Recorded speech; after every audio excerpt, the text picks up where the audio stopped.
தனிமையில்லையே நான் தனிமையில்லையே என்னோடு இறைவன் இருப்பதினாலே தனிமையில்லையே நான் தனிமையில்லையே கவலை இல்லையே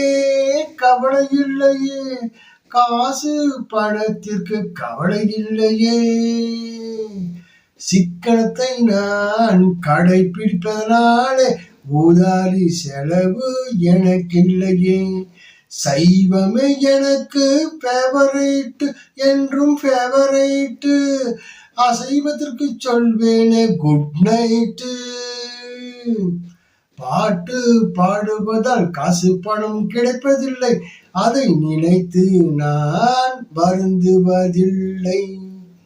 கவிதை எனக்கு தொழில் அல்ல பாடாமல் எழுதாமல் என்னாலே இருக்க முடியவில்லை தியானம் அவ்வப்போது செய்வதுண்டு அதில் மன திருப்தி அடைவதுண்டு மணிக்கணக்கில் மந்திரங்கள் ஜெபிப்பதுண்டு அதிலும் மன திருப்தி அடைவதுண்டு என் எழுத்துக்கு சக்தி உண்டு உண்டு அதை நானும் அறிந்ததுண்டு.